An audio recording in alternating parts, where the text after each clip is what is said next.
ان عبادتوں میں سے جو اہم ترین عبادت مثلاً ہے روزہ، جس میں انسان کو بھوک کا بھی غلبہ ہے، پیاس کا بھی غلبہ ہے، نکاتیں بھی ہیں، تھکاوٹ بھی ہے، جسمانی ذوف بھی ہے، ان تمام چیزوں پہ انسان صبر کرتا رہے اس بات کے اوپر کہ ہم عبادت کو صرف صرف اللہ کے لیے انجام دے رہے ہیں، تو انسان کے اندر بھوک و پیاس کے ذریعے سے ایک روحانی قوت پیدا ہوتی چلی جائے گی۔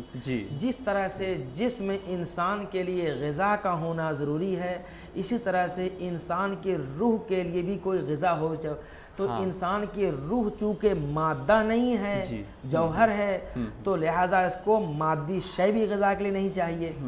تو یہ جو روزہ ہے، خاص کر کے بھوک اور پیاس، یہ انسان کے لیے جو روح ہے اس کے لیے خاص غذا ہے۔ اچھا، اب رمضان المبارک کا مہینہ وہ عظیم مہینہ ہے کہ جس کے ذریعے سے انسان اللہ سے قریب ہو سکتا ہے۔ اچھا اچھا جی۔ قرآن مجید کی سورہ بقرہ آیت نمبر 183 کے اندر اعلان ہو رہا ہے کہ یا ایھا الذین آمنوا کتب علیکم الصیام کما کتب علی الذین من قبلکم لعلکم تتقون۔ جی، سورہ بقرہ آیت نمبر 183، اچھا، جس کے اندر یہ اعلان ہو رہا ہے کہ اے صاحبان ایمان، صاحبان ایمان سے خطاب ہو رہا ہے، یہ صاحبان ایمان کتب علیکم الصیام، یعنی روزہ تمہارے اوپر جو ہے واجب کیا گیا ہے۔ جی، اور یہ کوئی نئی بات نہیں کہ صرف تمہارے پر روزہ واجب ہے۔ ہاں، کتب علیکم الصیام کما کتب علی الذین من قبلکم لعلکم تتقون، لعلکم تتقون، کہ روزہ اسی طریقے سے تمہارے اوپر واجب کیا گیا جس طرح سے اگلی امت کے اوپر پہلے واجب کیا گیا تھا۔ جی، ما حصل روزہ کا مقصد کیا ہے، کیوں رکھا گیا روزہ؟ لعلکم تتقون، تاکہ تم اسی روزے کے ذریعے سے خدا سے زیادہ زیادہ قریب ہو سکو، شاید کہ تم متقی بن سکو، شاید کہ خدا سے قریب ہو سکو۔ یعنی اس کا مطلب یہ ہے کہ انسان اگر شرائط کے ساتھ روزے رکھتا ہے جو شرائط بیان کیے گئے ہیں، تو اس کے ذریعے سے بندہ اللہ سے قریب ہو سکتا ہے، تقوی الہی حاصل کر سکتا ہے۔ جی، اچھا جناب، یہاں پر ہمارے نوجوان ہیں کیونکہ ظاہر سی بات ہے پروگرام دیکھ رہے ہیں، تو یہاں پر لفظ متقی کی جو ڈیفینیشن ہے کہ بھئی لفظ متقی کیا ہے، تو اس کو بھی وضاحت کر دیا ہمارے نوجوانوں کے لیے کہ لفظ متقی کے کیا معنی ہوتے ہیں۔ مطلب جی دیکھیے، متقی ویسے عرف عام جو ہم استعمال کرتے ہیں کہ یہ انسان بہت متقی ہے، ہاں، یعنی وہ حرام سے بچتا ہے، واجبات کو انجام دیتا ہے۔ جی، اگر حرام سے بچے اور واجبات کو انجام دے تو وہ انسان متقی اور پرہیزگار ہے۔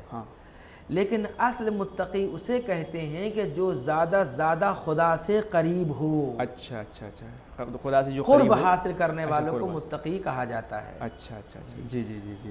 اچھا جناب، اب کیونکہ عبادت کا زمانہ ہے، رمضان المبارک ہے، تو بہت سے لوگ عبادت کرتے ہیں، تو فرض کیجئے کہ کسی نے 2 رکعت صبح کی نماز پڑھی، پھر ظہرین کی پڑھی، ٹھیک ہے، اس کے بعد مغربین کی پڑھی، تو سوچتا ہے کہ میں نے بہت عبادت اللہ کی کر لی ہے۔ جی، کیا عبادت کا مفہوم یہی تک محدود ہے، یا پھر عبادت کا مفہوم اس کے آگے بھی جاتا ہے کہ خالی نماز پڑھ لینا ہی عبادت نہیں ہے، بلکہ روزہ رکھنا عبادت ہے، حج کرنا عبادت ہے، زکوٰۃ دینا عبادت ہے، خمس دینا عبادت ہے، جہاد کرنا عبادت ہے، اور ساتھ ہی ساتھ ماں باپ کی عزت کرنا، مومنین کی رسپیکٹ کرنا، یہ بھی ایک عبادت ہے۔ تو ہمارے ناظرین کو یہ بتائیے کہ کون کون سی عبادتیں ہیں؟ خالی نماز پڑھ لینے سے یہ عبادت کمپلیٹ نہیں ہوتی، بلکہ بہت ساری عبادتیں، جیسے والدین کی خدمت کرنا سب سے بڑی عبادت ہے۔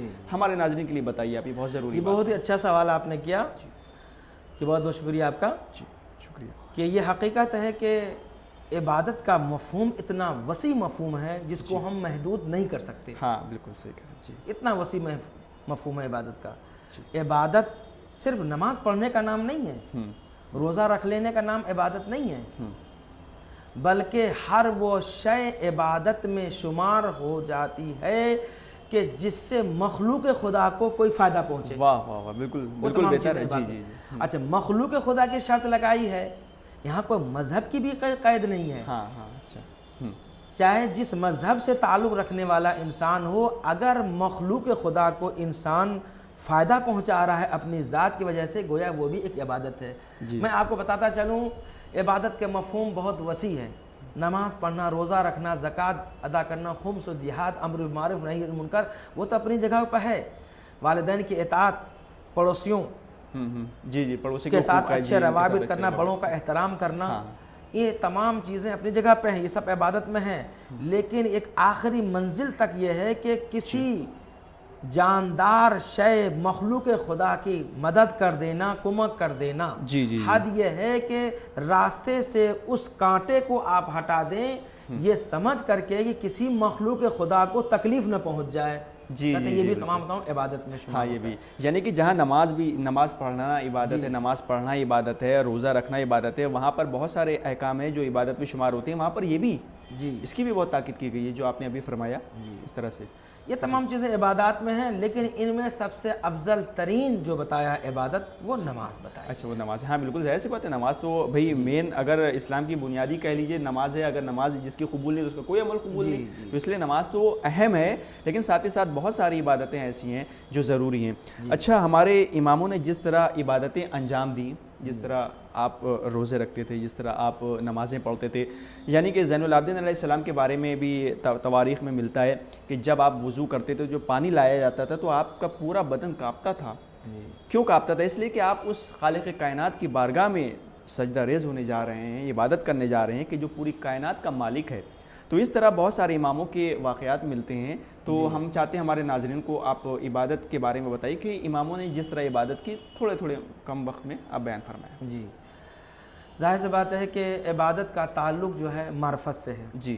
جس کو جتنی معرفت خدا سے ہوگی وہ اتنی ہی عبادت میں اتنی عروج پیدا ہوگا. اچھا جی اتنی ترقی ہوگی. اب جس کو معرفت ہے، ایک انسان ہے اس کو جہاں تک معرفت جلدی سے وہ نمازیں ادا کر لیتا ہے، چاہتا ہے جلدی سے جو ہم قرآن کو ایک پارہ پڑھ لیں، ایک سورہ تمام کر لیں، جلدی سے ہم یہ نماز اپنے تمام کر لیں. یہ معرفت کی بات ہوتی ہے. لیکن اگر معرفت منزل کمال کو پہنچ چکی ہو، انسان کامل ہو چکا ہے، تو ان کی عبادت میں بھی ایک وزن پیدا ہو جائے گا. ابھی زوال کا وقت آیا نہیں ہے، جیسے ہی زوال کا وقت قریب ہوگا، معرفت اگر ہے تو وضو کرنے کے لیے صرف وہ کھڑا ہوگا تو اس کے جسم میں لرزہ طاری ہو جائے گا.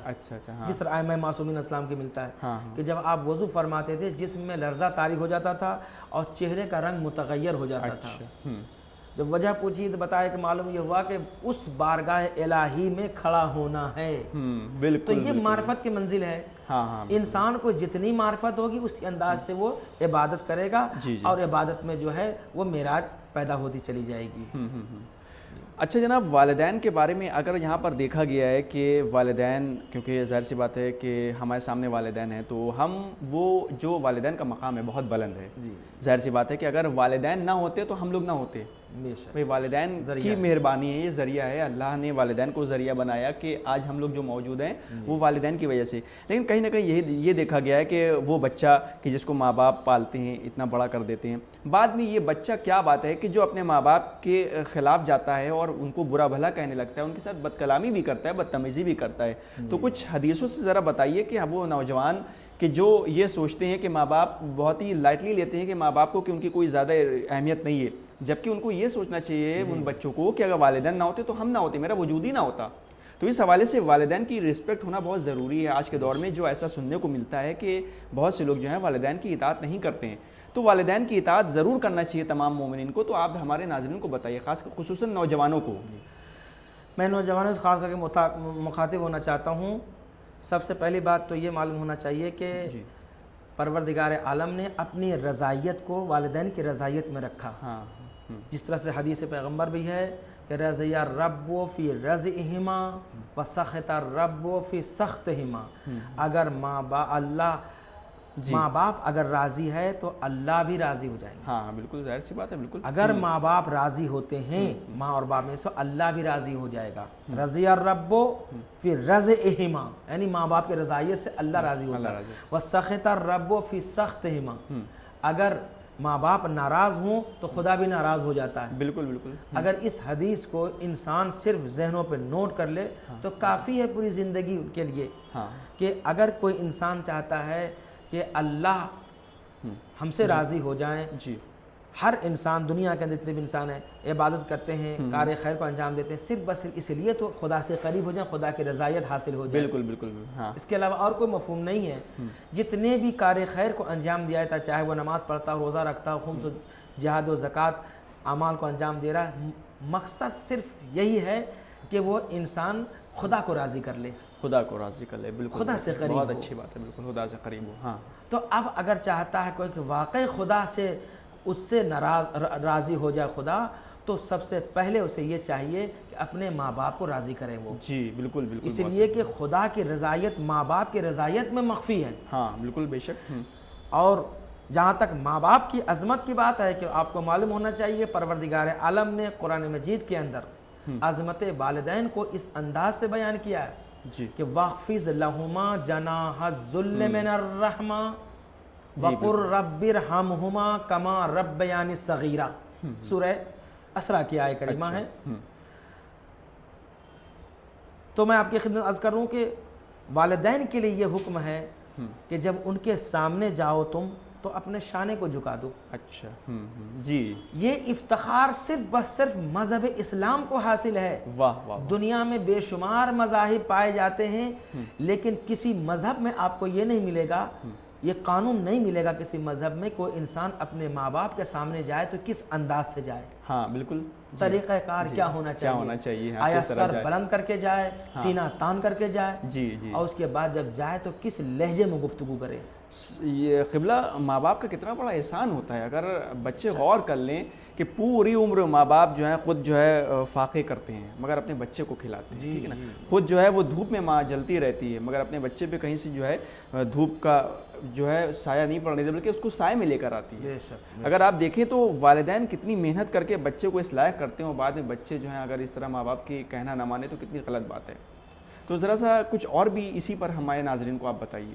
جی، سب سے پہلی بات تو یہ ہے کہ عظمت والدین کے لیے یہی کہنا کافی ہے کہ پروردگار عالم کی کو ہر انسان چاہتا ہے خدا ہم سے راضی ہوں، تو پہلے جو ہے اپنے ماں باپ کو راضی کرو، اور اس کے بعد یہ ہے کہ ماں باپ کے سامنے جاؤ تو اپنے شانے کو جھکا کر جاؤ۔ جی بالکل، دیکھیے اس زمانے میں بھی ترقی یافتہ زمانہ ہے، پڑھے لکھے افراد تشریف رکھتے ہیں، کتنے احتیاط سے کام لیا گیا ہے، سر جھکانے کا حکم نہیں دیا گیا، شانے کو جھکانے کا حکم دیا جائے، شانے کو جھکانے کا، سر تو خالق حقیقی کے سامنے جھکنا ہے، بے شک کسی کے سامنے نہیں، لیکن شانے کو جھکانے کا حکم دیا گیا ہے۔ تو ذرا آپ یہ بتائیے کہ کوئی انسان ماں باپ کے سامنے جائے، شانے کو ذرا جھکا کے دکھائے، وہ کیسے جھکائے گا؟ ہاں ہاں بالکل بالکل، دیکھیے یہ تو پریکٹیکلی بات ہے کہ وہ انسان اگر شانے کو جھکائے گا، اس والے حصے کو شانے کہتے ہیں، جب اس کو جھکائے گا تو آپ یہ دیکھیں گے کہ جب شانے کو جھکانے مطلب نیچے کرے گا تو شانے کے ساتھ ساتھ سر بھی نیچے آنے لگتا ہے، نیچے، ہاں وہ ان کے سارے بھی آنے لگتی ہے، جی بالکل، جبکہ حکم یہ ہے کہ شانے کو جھکائیے، سر نہ جھکائیے۔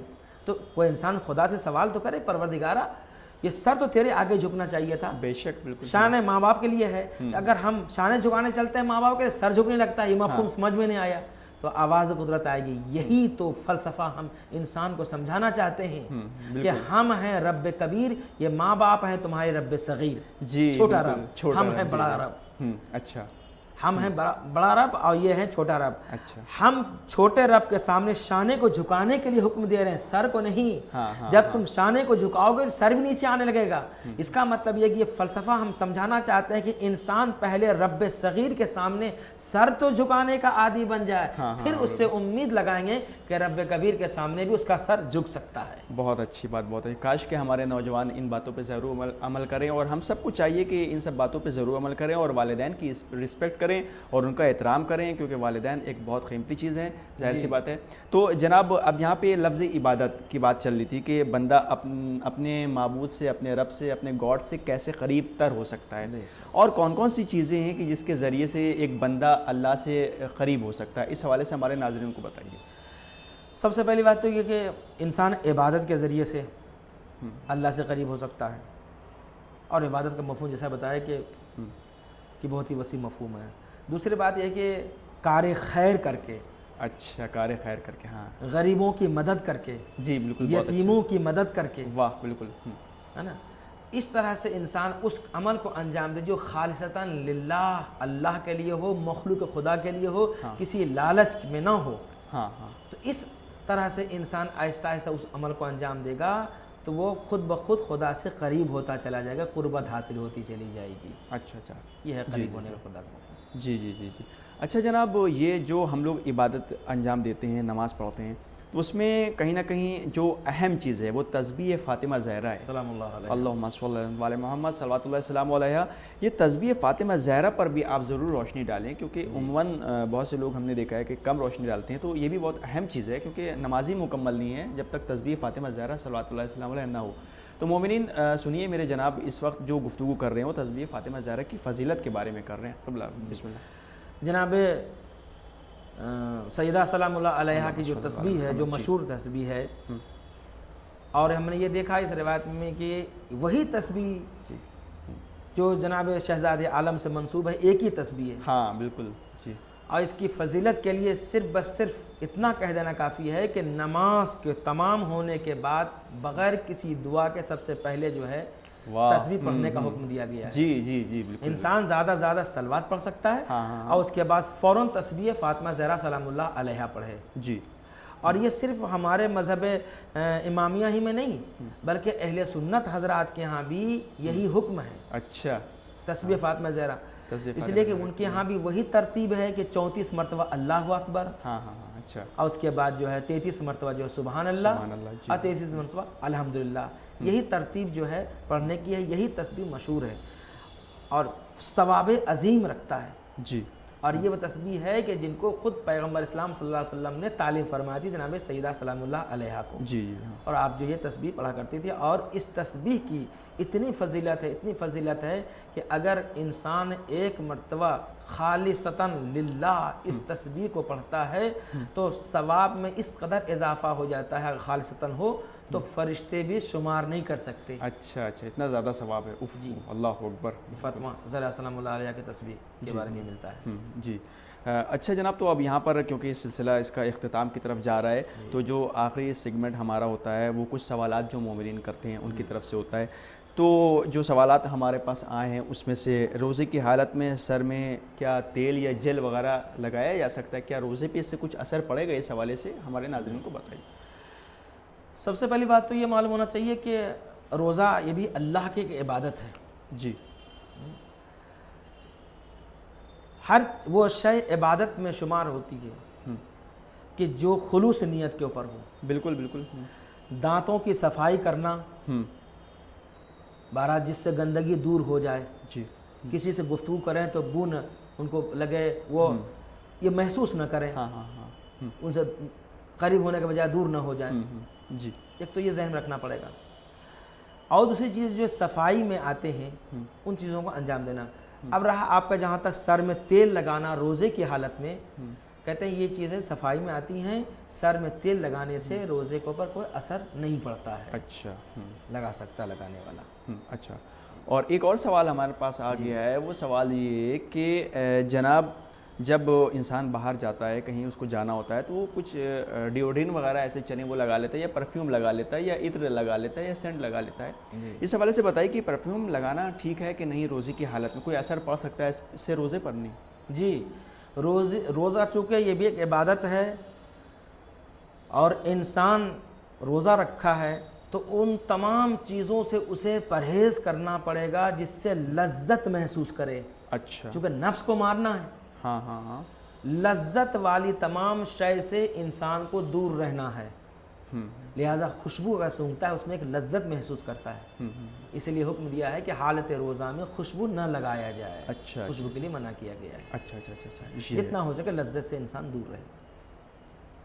اچھا، اگر روزے کی حالت میں کوئی انسان بھولے سے کچھ کھا پی لے، اس کو یاد نہیں رہے، جیسے ایک دم سے روزہ بھی اس نے رکھ لیا لیکن وہ گھر میں آیا اور اس نے کچھ اٹھا کے ہلکا سا کھا لیا، تو اگر وہ بھولے سے کھا رہا ہے تو کیا ایسی کنڈیشن میں روزے پر کچھ اثر پڑے گا؟ اس حوالے سے ہمارے ناظرین۔ جی دیکھیے، جان بوجھ کر اگر کچھ کھانا پینا کھا لیتا ہے روزہ اس کا باطل ہے تو کنفرم ہے، لیکن انسان بھولے سے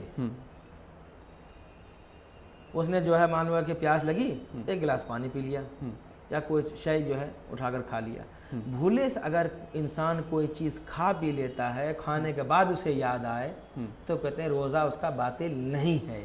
ہاں، جس وقت وہ کھا رہا ہوتا ہے اور لقمہ چبا رہا ہوتا ہے آدھا حصہ حلق کے اندر پہنچ چکا ہے، آدھا حصہ عنقریب ہے چبا رہا ہے، ایک دم سے اسے یاد آ جائے یہ غضب ہو گیا ہے، تو ہم تو روزے سے تھے، یہ کیا ہو گیا؟ جی تو اب اس وقت اس ایک لقمے کے اوپر پورے روزے کا دار و مدار ہے۔ ہاں بالکل بالکل صحیح بات ہے۔ جو حصہ وہ نگل چکا ہے اس کی بات نہیں، جو چبا چکا ہے آخر میں نگلنے والا ہے، ہاں ہاں اس کے اوپر پورے روزے کا دار و مدار ہے۔ جب اسے یاد آ گیا ہے تو فوراً چاہیے کہ اسے تھوک دے، اچھا کلی کر لے، کلی کر لے، تو روزہ انشاءاللہ اس کا صحیح ہے۔ اچھا لیکن اس خیال میں کہ تو اب دوبارہ نہیں کھائیں گے، جو حلق تک پہنچ رہا ہے پہنچا رہے ہیں، اس کے بعد نہیں کھا، اس کو انہوں نے دوبارہ نگل لیا تو اس کا روزہ باطل ہو گیا۔ اچھا اچھا اچھا جی جی جی جی اسی ایک لقمے پر روزے دار و مدار ہے۔ اسی طرح سے پانی پی رہا ہے، جو پانی اندر چلا گیا لیکن جو اب عنقریب حلق تک پہنچائیں گے فوراً اسے تھوک دینا چاہیے، تو روزہ اس کا محفوظ رہے گا۔ یہی فتویٰ جو ہے تمام فقہاء کرام کا بھی ہے روزے کے سلسلے میں۔ اچھا جناب، شب 13 کے جو اعمال ہیں، جو اسے جیسے کل 13 ہے تو شب 13 کے جو اعمال ہیں وہ کس طرح سے انجام دینا چاہیے، اور پہلے سے کیا اس کی تیاری ہونا چاہیے، کس طرح کی عبادتیں ہیں ہمارے ناظرین کے لیے بتائیے آپ۔ آپ کو معلوم ہونا چاہیے کہ غسل کرنا جو ہے یہ مستحبات میں سے ہے۔ اچھا اچھا جی۔ اور اس کے بعد جو ہے انسان جو ہے تمام چیزوں سے فارغ ہونے کے بعد جب اسے اطمینان حاصل ہو جائے، فری ہو جائے، پھر اس کے بعد وہ اعمال کو انجام دینے لگے۔ 4 رکعت نماز اسے پڑھنا ہے، اور جتنی بھی مستحبی نمازیں ہیں 2 رکعت پڑھی جاتی ہے، اور اس کے جو ہے تفصیلات جو ہے اگر کوئی دیکھنا چاہتا ہے کہ چھوٹی چھوٹی دعاؤں کی کتاب میں تحفۃ العوام میں یا توضیح المسائل طرف رجوع کرے مل جاتی ہیں، تو وہاں آپ کو مفاد الجناح میں رجوع کرے تو وہاں کو مل جائے گا، اس طرح سے انجام دیا جائے گا، کوئی ایسا مشکل مرحلہ نہیں ہے۔ اچھا اچھا، آخری پیغام رمضان المبارک کے حوالے سے آپ ہمارے ناظرین کو کیا دینا چاہیں گے کہ آج کل رمضان المبارک ہے تو اس میں کس طرح کا خاص اہتمام ہونا چاہیے مومنین کی طرف سے؟ جی، سب سے پہلی بات تو یہ معلوم ہونا چاہیے کہ رمضان المبارک میں اگر کوئی انسان کسی کو افطار کرواوے، واہ واہ سبحان اللہ، بے شک ہمارے چوتھے امام امام زین العابدین علیہ السلام کے متعلق ملتا ہے کہ آپ جو ہیں رمضان کے دنوں میں گوشت پن ذبح کرواتے تھے، اچھا، اور کھانا تیار کرتے تھے اور اپنے ہاتھوں سے حصہ تقسیم کرتے تھے، اچھا اچھا، خاندان والوں کو، دوسرے افراد کو، جی، یعنی افطار سے پہلے یہ کھانا گھر پہنچ جائے گا، ہاں ہاں ہاں، افطار کروائے۔ تو یہ ہمارا ائمہ معصومین علیہ السلام سے چلا آ رہا ہے۔ اس زمانے میں بھی اگر کوئی انسان کسی مرد مومن کو افطار کرواتا ہے، من افطرا مومنان، کوئی انسان کسی مرد مومن کو افطار کرواتا ہے تو اس کا ثواب جو ہے عتق و رقابہ، یعنی ایک غلام آزاد کرنے کا ثواب ہے۔ اوف واہ، ایک غلام آزاد کرنے کا ثواب، ظاہر غلامی کا زمانہ تو رہا نہیں، اس حساب سے اگر جوڑا جائے ایک انسان کی کتنی قیمت لگا سکتے ہیں، ایک غلام کے آزاد کرنے کا ثواب روزے افطار کرنے میں ہے۔ پیغمبر کی خدمت میں ایک شخص حاضر ہوا، انہوں نے کھڑے ہو کر عرض کیا کہ نبی خدا، ہمارے پاس تو کچھ نہیں ہے، کیا ہم اس شرف سے محروم ہو گئے؟ کہ اتنا بڑا ثواب ہے افطار کروانے میں، یہ غلام آزاد کرتا ہے انسان، تو ہمارے پاس تو پیسے نہیں، مال و زر نہیں کہ کسی کو ہم افطار کرائیں، کھانا کھلائیں۔ تو آپ نے فرمایا ولو بشرین، یعنی چاہے وہ کھجور کے ایک ٹکڑے سے صحیح، اور شربتم من الماء، یا پانی سے ہی افطار کروا دے، یعنی پھر بھی وہ ثواب کو درک کرے گا، لیکن نیت کے اوپر ہے، کچھ نہیں ہے، اگر تھوڑا سا بھی کوئی اہتمام کر دے، افطار کروا دے کسی مرد مومن کو، تو وہ ثواب اسے حاصل ہوگا۔ روزے کے مہینے میں ایک تو سب سے پہلی بات ہے کہ انسان کو غصے پہ کنٹرول ہونا چاہیے، ہاں بالکل بالکل ظاہر سی بات ہے، بالکل ہاں۔ دوسری بات یہ ہے کہ خود اپنا کام چاہیے کہ انسان خود کرے، ایسا نہ کہ نکاحت طاری ہو چکی ہے، دوسرے افراد بھی روزے سے ہیں، وہ لیٹے ہوئے ہیں، خود بچوں سے کہہ رہے ہیں آپ فلاں کام کر دیے، فلاں چیز لا کے دیجیے، نہیں، کوشش کرے انسان کم سے کم کام لے اور اپنا کام خود کرنے کی کوشش کرے، اچھا جی، دوسروں کے اوپر زیر بار نہ ہو۔ جی جی، یہ سلسلہ ماہ مبارک رمضان میں انسان کو چاہیے کرے۔ بہت شکریہ جناب، آپ تشریف لائے، بہت شکریہ۔ تو یہ تو تھے حجت الاسلام والمسلمین علی جناب مولانا محمد ابراہیم صاحب قبلہ، جو پروگرام عظمت ماہ رمضان سے گفتگو فرما رہے تھے۔ اب اپنے میزبان سید رضوان نقوی کو دی اجازت، اس امید کے ساتھ کہ کل پھر انشاءاللہ آپ سے ملاقات ہوگی اسی وقت، تو آپ دیکھتے رہیے حسینی چینل۔ خدا حافظ، السلام علیکم ورحمۃ اللہ وبرکاتہ، فی امان اللہ۔